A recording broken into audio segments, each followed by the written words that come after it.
I am worried about how my husband with PTSD will handle my mom's new boyfriend at my cousin's upcoming wedding. I need to get this off my chest because I'm stressing about my cousin's wedding this weekend.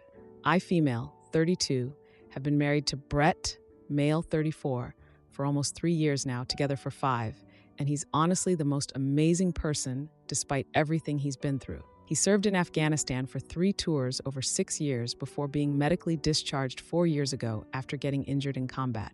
Brett has PTSD from his time in the military. He's been in therapy for like 3 years now and has made huge progress, but certain things still trigger him, like fireworks, unexpected loud noises, super crowded spaces where he feels trapped, etc. When he gets triggered, he can have panic attacks, or sometimes he kind of dissociates, like he's physically there, but mentally somewhere else. It's been happening less and less with therapy, but lately things have gotten worse again because one of the guys from his unit died by suicide last month, and it's been really hard on him. He's been having nightmares again and going to extra therapy sessions. Anyway, my relationship with my mom, Gail, female, 58, has always been complicated. Growing up, she constantly put her boyfriends before me and my brother. Like, she literally missed my high school graduation because she was on a cruise with some guy she'd been dating for like 3 months. Or when she completely forgot my 16th birthday because she was distracted by her new relationship. There's tons of other examples, but you get the idea. I've always tried to maintain some kind of relationship with her, though. I guess I keep hoping things will get better. Stupid, I know. About 8 months ago, she started dating this guy, Ken, male, 60. He's a retired insurance executive, and honestly just the worst. He's one of those guys who has to dominate every conversation and acts like he knows everything about everything. He makes these comments that are definitely offensive, but when you call him out, he's all like, "It was just a joke." Brett has been super quiet the few times we've had dinner with them, and later told me that Ken reminds him of some commanding officers who made his military experience especially difficult. So, my cousin Sydney is getting married this weekend, and both Brett and my mom, with Ken, will be there. I'm really worried because Brett's been having a harder time lately with his PTSD because of his friend's suicide. And Ken, my job doesn't help with my stress either, I guess. I've been a school counselor for 7 years, and sometimes it helps me understand Brett's PTSD better. But other times I feel like I'm always in helper mode, Like I spend all day helping kids with their problems and then come home and help Brett with his. And sometimes I just want to scream because who helps me? God, that sounds selfish. I don't mean it like that. I love my job and I love Brett. Oh, and we have this amazing rescue dog named Apollo, who Brett has trained as kind of an unofficial emotional support animal. He can tell when Brett is about to have an episode. He'll come over and put his head on Brett's leg, which helps ground him. We got Apollo about 2 years ago, and he's been such a huge help. My brother Joel, male, 30, is coming to the wedding too, but he always takes mom's side in family disputes because it's easier than fighting with her. So I can't really count on him for support. I never let family drama affect my mental health, but I've barely slept all week thinking about this wedding. I'm completely honest with Brett about everything, but I haven't told him how worried I am about him interacting with Ken at the wedding because I don't want to add to his stress. Maybe that's wrong of me. I don't know. We had dinner with Mom and Ken 3 weeks ago, and it was a disaster. Brett had mentioned a challenging VA appointment he'd had earlier that week. Ken immediately asked about taxpayers still paying for Brett's problems in a really mean way. Brett stayed calm and just explained that his health care is covered through veterans' benefits that he earned through his service. Then Ken made some comment about government spending, and my mom laughed and squeezed his arm affectionately. Like, what the frick, Mom? I tried to change the subject to Sydney's upcoming wedding, asking my mom if she'd bought a dress yet. But Ken interrupted me to ask Brett if he actually saw combat or just pushed papers. Brett got tense but responded politely about being in the infantry. Then Ken basically dismissed him and said Brett signed up for it so he should deal with it. I jumped in and asked if anyone wanted dessert. The rest of dinner was super awkward. On the drive home, Brett was really quiet. Eventually, he told me he didn't want to be around Ken again. I found myself defending my mom, saying she's just excited about her new relationship, which was so stupid of me. Brett agreed to keep trying for my sake, though I could tell he was really uncomfortable. I know I should have shut Ken down immediately during dinner. I always stand up to bullies right away. That's something I pride myself on. But I was just so shocked by what he was saying. I don't know what to do about the wedding. Brett deserves to be protected from triggering people like Ken, but I also don't want to miss my cousin's wedding. Sorry this got so long. I guess I'm just looking for advice on how to handle this situation. Has anyone dealt with something similar? How do I protect my husband while still maintaining some kind of relationship with my mom? Edit. Wow, I didn't expect so many responses. To clarify a few things people are asking about. 1. Yes, Brett is still going to the wedding. He says he can handle it and wants to support me, but I'm still worried. 2. No, I haven't directly confronted my mom about Ken's behavior. I've tried hinting at it, but she just changes the subject. 3. The wedding is going to have about 200 people, so it should be possible to avoid Ken most of the time. But there's assigned seating for the reception, and I don't know yet if we'll be at the same table. 4. Brett's therapist knows about the situation, and they've been working on coping strategies. Brett has identified some quiet spaces at the venue where he can take breaks if needed. 5. To those asking why I even maintain a relationship with my mom, it's complicated. She wasn't always this bad, and sometimes I see glimpses of the mom I wish she could be. I know that probably sounds naive. Now for the first update. So, I wish I didn't have to post an update about this, but everything basically went to complete shit at my cousin's wedding this weekend. The wedding was this past Saturday. Brett had been really anxious about it all week, but he'd been working with his therapist on strategies and stuff. They came up with this whole plan where Brett identified quiet spots at the venue where he could take breaks if things got overwhelming, and he decided to avoid alcohol completely since that can sometimes make his symptoms worse. I want to be clear, he's not like an alcoholic or anything. It's just that sometimes even a beer or two can amplify his anxiety when he's already on edge. The ceremony itself actually went pretty smoothly. My mom and Ken were seated on the complete opposite side of the venue. Thank God, so we didn't have to interact with them at all during that part. Brett did amazing during the ceremony, even though there were like 200 people crammed in there. He squeezed my hand a few times when he was feeling anxious, but otherwise seemed okay. I was actually starting to think maybe all my worrying had been for nothing. Then the reception started, and things were still going okay for a while. Brett was doing his thing, where he would step outside for fresh air whenever he needed a break, but he was even feeling comfortable enough to dance with me for a couple songs. I was so proud of him. And honestly, we were actually having a good time for the first hour or so. But then everything went to absolute shit while I was in the bathroom. Isn't that always how it happens? You leave for 5 minutes and everything falls apart. When I came back from the restroom, I immediately knew something was wrong. Brett was standing near the bar, looking, I don't know how to describe it exactly. Like his face was completely blank, but his body was super tense. Anyone who knows him would recognize he was in distress. And of course, Ken was standing there talking at him. As I got closer, I could hear Ken basically interrogating Brett about his military service. He was clearly drunk and was literally asking Brett if he had killed anyone over there. Who asks that? And going on about how the wars were just political stunts and pointless anyway. Brett was trying so hard to politely end the conversation. He kept saying stuff like, I don't really discuss certain aspects of my service, and trying to walk away, but Ken kept stepping in front of him and getting louder. Then I heard Ken saying something awful about how military guys volunteer, but then come back claiming to be traumatized, and that his father fought in Vietnam without ever complaining. Brett's hands were starting to shake at this point, and I was rushing over to get him out of there. But before I could reach them, Ken literally made explosion sounds and laughed, saying, "What is that triggering you?" I was seeing red, literally seeing red. I've never wanted to physically hurt someone so badly in my life. I finally reached them and got between Ken and Brett, telling Ken to back the hell off.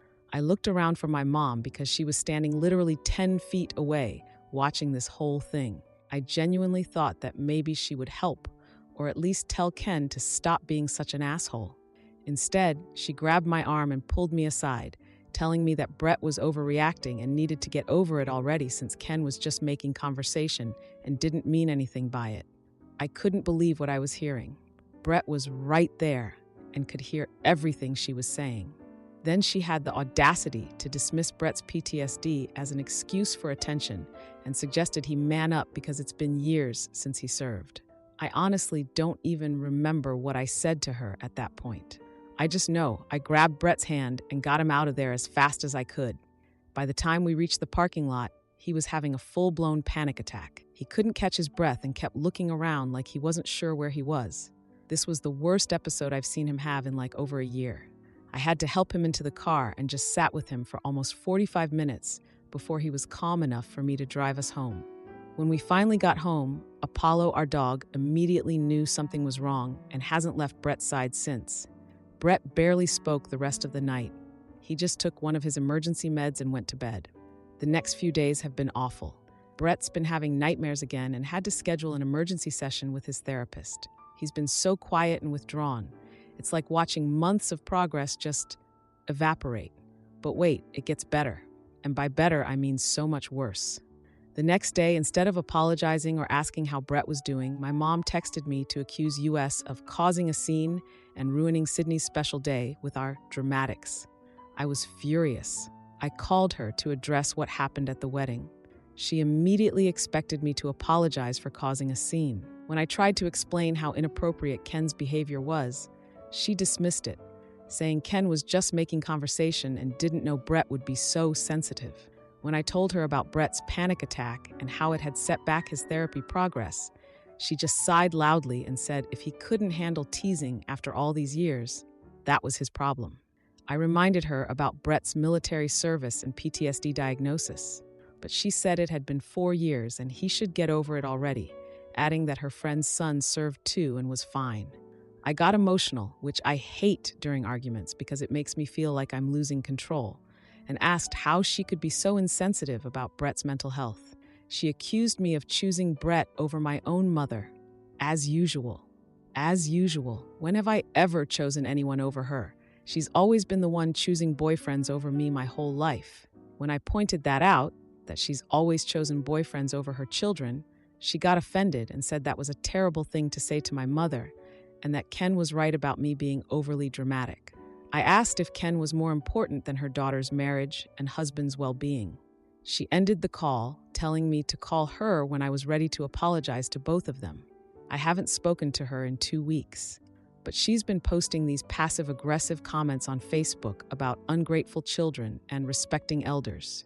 She hasn't reached out to check on Brett once. Meanwhile, my cousin Sydney actually called to check on Brett and was horrified when I told her what happened. She said several guests commented on how inappropriate Ken was being. At least someone in my family has some basic human decency. And my brother Joel, of course, he called to tell me I should smooth things over with Mom because that's how she's always been. Like that's supposed to make it better. That she's always been this selfish and dismissive. I've had to use 3 sick days from work this week to help Brett through this. I'm exhausted and angry and just done with my mom right now. You know what's weird though? When I was 17, I found this shoebox of letters in my mom's closet while looking for a sweater she borrowed from me. They were from someone named Matthew, and they definitely suggested she was having a long-term affair that had been going on through multiple of her official relationships, including during her marriage to my dad. I never mentioned it to her. I was too shocked and honestly too afraid of confrontation back then. But now I'm wondering if this explains why she's always prioritized her romantic relationships over her family. I don't know what to do now. Part of me wants to just cut her off completely, but another part of me keeps thinking there must be some way to make her understand how hurtful her behavior is. I've never been good at giving up on people, even when they probably don't deserve any more chances. Brett's doing a little better today.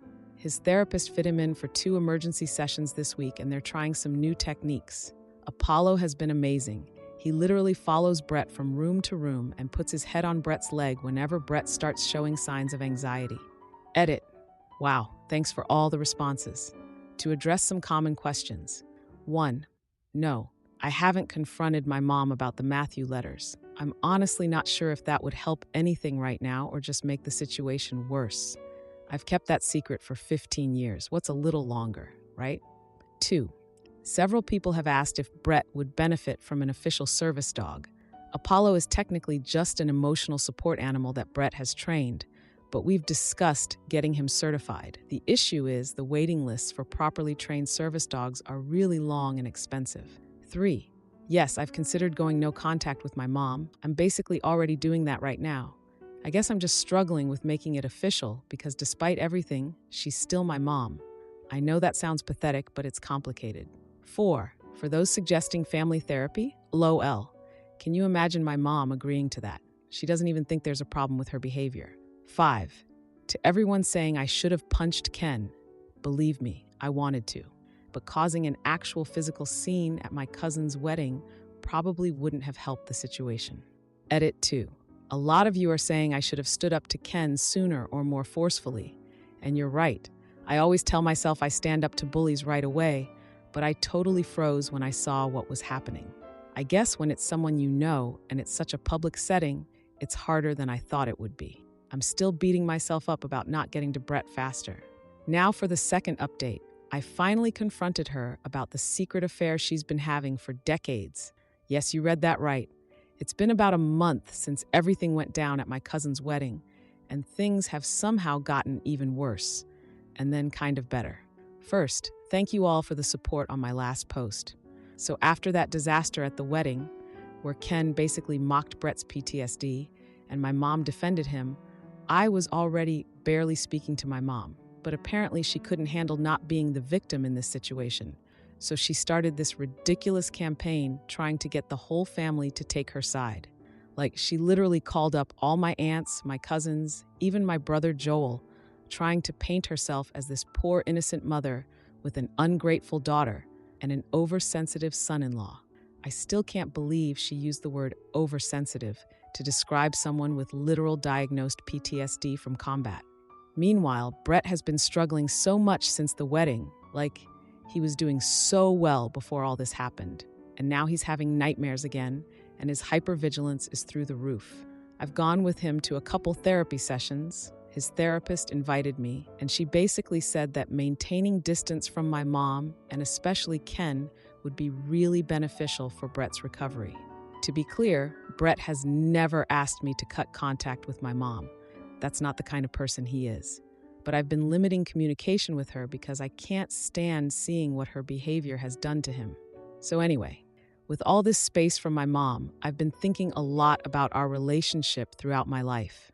And I keep coming back to this one specific memory from when I was 17. I don't think I explained the full story in my last post. I was looking for this sweater she'd borrowed. Typical.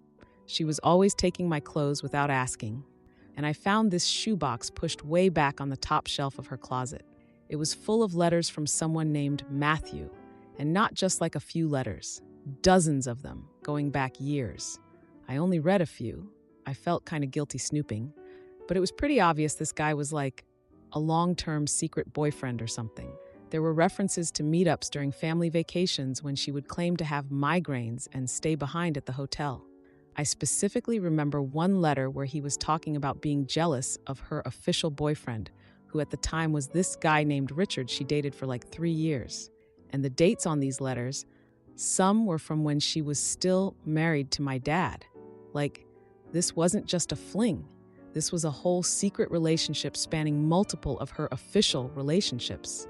I never mentioned it to her back then.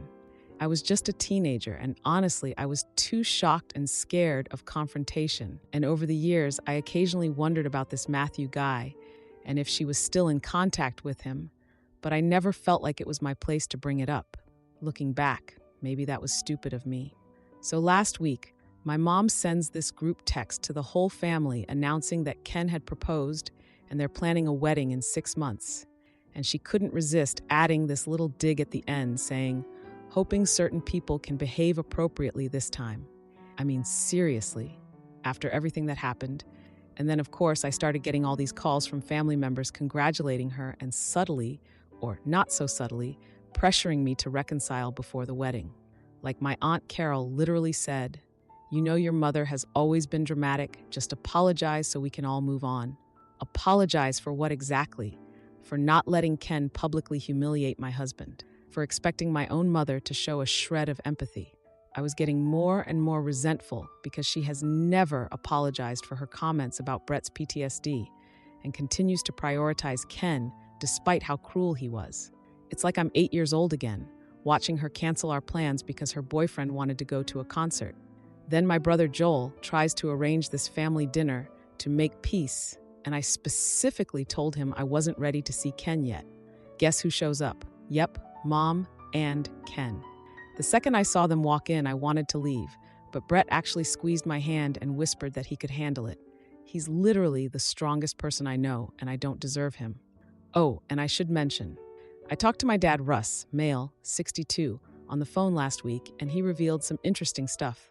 He said my mom had always been emotionally unavailable during their marriage and would often disappear for these girls' weekends that he later suspected weren't what she claimed. I was going through some old photo albums the other day too, and noticed how many family vacations there were where mom was conspicuously absent because of migraines or work emergencies. It's so obvious in retrospect. By the way, Brett started this new EMDR therapy technique that's been helping him process the wedding incident. And I've actually started my own weekly therapy sessions to deal with all my complicated feelings about my mom. I've needed therapy for years, but kept putting it off because I'm always so busy helping everyone else. Go figure. The weird thing is, I've gotten some surprising support from extended family members who witnessed Ken's behavior at the wedding. My cousin Sydney called again to check on Brett, and she said several people at her wedding commented on how inappropriate Ken was being. At least I'm not crazy for thinking his behavior was completely out of line. I always try to approach situations logically and never act out of emotion. That's just how I am. But at this peacemaking dinner Joel arranged, I just couldn't hold back anymore. When my mom cornered me in the kitchen, I completely lost it. My mom told me I needed to get Brett to apologize to Ken before their wedding. She said Ken was just joking at Sydney's wedding and Brett ruined it with his issues. She even said Ken feels Brett disrespected his military opinions. I asked her if she really thought Brett's trauma isn't real, and she said everyone has problems and we don't all make scenes about them. I asked if she thought her relationship with Ken was more important than her daughter's well-being, and she said I was being dramatic and always exaggerate everything. That's when I lost it completely. I said she was the one who exaggerated being faithful to Dad all those years. She froze and asked what I meant. I told her I knew about the letters from Matthew that I found years ago in her closet. I told her I knew about the affair spanning multiple relationships, including during her marriage to my dad. Then I asked if Ken knew about Matthew. Her face went pale. She knew exactly what I was talking about. I asked if she was still writing to Matthew, and she just stood there in silence. She finally whispered that I shouldn't bring that up now. I told her she shouldn't tell my husband to get over his PTSD when she's been living a double life for decades. By this point, people were starting to notice our heated conversation. She tried to walk away, but I was just so done with her always avoiding accountability. So I asked loud enough for others to hear if Ken knows about the secret letters she's been hiding all these years. She turned back with tears in her eyes but didn't say a word. Just complete silence. After that, she made some excuse about feeling ill and left the dinner early. Ken looked super confused and followed after her. Other family members asked what had happened, but I didn't reveal the specific details to anyone else. I felt like the point had been made to my mother alone, and I didn't need to air all her dirty laundry. The next day, my mom texted saying we needed to talk privately, and she actually apologized for her comments about Brett's PTSD, which honestly shocked me because it might be the first genuine apology she's offered in years. We met for coffee 3 days later, and she admitted that Matthew had been in her life for over 30 years. It started as an affair during her marriage to my dad, and later became this on and off relationship that she maintained even while dating other men, including while living with some of them. She confessed that she's never been good at committing fully to anyone, including her own children, and tried to blame it on her own troubled upbringing. I have such mixed feelings about this revelation. On one hand, I'm angry about her lying and how she always made her relationships a priority while neglecting me and my brother. But on the other hand, there's this weird sense of relief at finally understanding why she was so emotionally unavailable throughout my childhood. Like, this explains so much about my life. Right now, my mom and I have reached this tentative understanding. It's still really fragile, though. Surprisingly, she's postponed her engagement to Ken, claiming they need more time, and Ken has been noticeably absent from recent family functions. I wonder if she told him about Matthew or if she made up some other excuse. Brett has been doing better with the distance from my mom and Ken. I've realized how important it is to prioritize my husband's mental health over appeasing my mother. And strangely, my mom has started sending thoughtful texts checking on Brett's well-being. She even offered to attend a family therapy session if Brett's therapist thinks it would be helpful, which I'm still kind of in shock about. Sometimes I wonder if I went too far in revealing my knowledge of the letters. It was pretty extreme and not something I can take back. But honestly, it was the only thing that seemed to break through her defensive behavior. After decades of her putting herself first, this is the first time she's showing genuine reflection on her own behavior and its impact on others. I have no idea what the future holds for my relationship with my mom or whether Ken will remain in the picture. Right now, I'm just taking it one day at a time and focusing on supporting Brett and taking care of my own mental health for once. Edit. So many people are asking if I've told my brother Joel about Matthew. No, I haven't shared the details with him yet. I'm not sure if it's my place to tell him or if that should come from my mom. For now, I've just told him that Mom and I had a serious conversation and we're working through some things. He seems relieved that we're talking again, but confused about what changed. For those asking how Ken has treated Brett since the confrontation, they haven't been in the same room. My mom has come to a couple family gatherings alone, claiming Ken had other commitments. I'm not going to push for them to interact until Brett feels completely ready.